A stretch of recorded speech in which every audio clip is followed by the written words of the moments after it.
MLA ಎಂಪಿಗಳ support ಇಟ್ಟುಕೊಂಡು ದೊಡ್ಡ ದೊಡ್ಡ ಅಧಿಕಾರಿಗಳ ಬೆಂಬಲ ಪಡೆದುಕೊಂಡು ಮಕ್ಕಳಿಗೆ ನೌಕರಿ ಕೊಡಿಸುವ ಕ್ರಿಮಿನಲ್ ಮ್ಯಾನ್.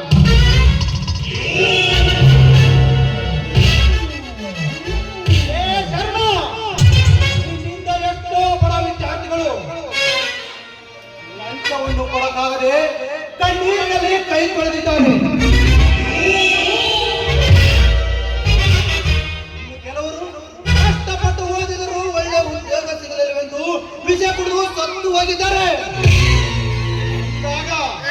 ನಿನ್ನಂತ ಕರ್ಮದ ಕುತಂತ್ರನು ಈ ಧರ್ಮದ ನಾಡಿನಲ್ಲಿ ಬಿಡಬೇಕ ಶರ್ಮ. ಬರುವೆ ಇದೇ ನಿನ್ನ ಕತ್ತು ಕೊಯ್ದು ಕೈಲಾಸಕ್ಕೆ ಕಳಿಸಲು.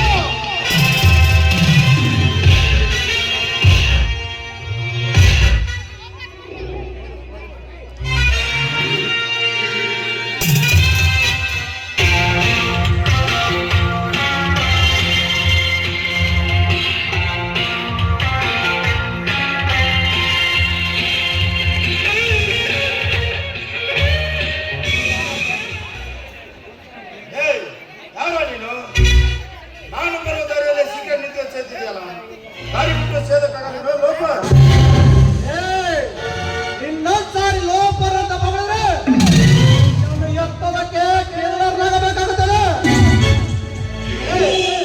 ನಾನು ಯಾರಂತ ಸರಿಯಾಗಿ ಕಂಡುಬಿಟ್ಟು ಮಾತನಾಡುವುದು ಗೊತ್ತು. ಮೈ ಮೇಲೆ ತಾಕಿದೆ, ತಲೆ ಮೇಲೆ ಕ್ಯಾಪ್ ಇದೆ, ಸೊಂಟಕ್ಕೆ ಕರ್ನಾಟಕ ಪೊಲೀಸನ ಬೆಲ್ಟ್ ಇದೆ.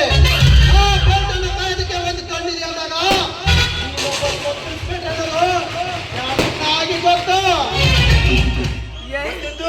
ನಾನು ಬರುವ ದಾರಿಯಲ್ಲಿ ನಿಂತ್ಕೊಂಡು ಸಿಗ್ಲೆಕ್ಸಲ್ಲಿ ತಲ್ಲದೆ ನನಗೆ ಎಂದು ಓದಿಸ್ತೀಯಾ?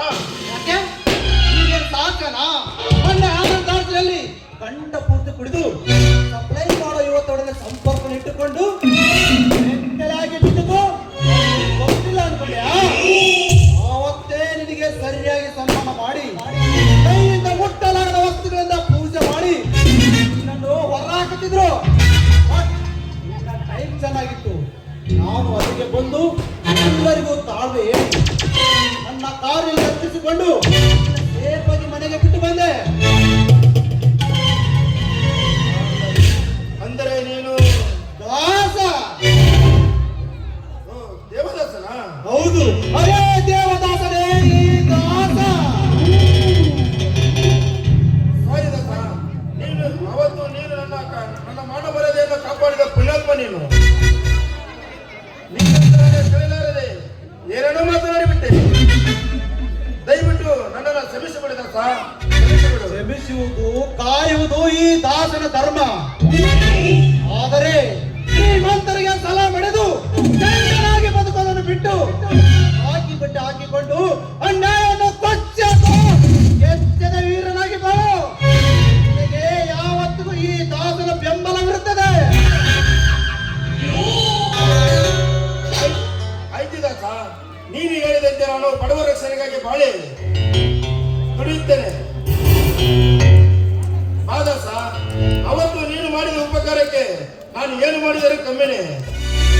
ನಿನ್ನ ಫ್ರೆಂಡನಾಗಿ ನಾನು ನಿನಗೊಂದು ಚಿಕ್ಕದಾಗಿ ಪಾರ್ಟಿ ಕೊಡಿಸ್ತೇನೆ. ದಾಸ, ಹೋಗೋಣ. ಓಕೆ.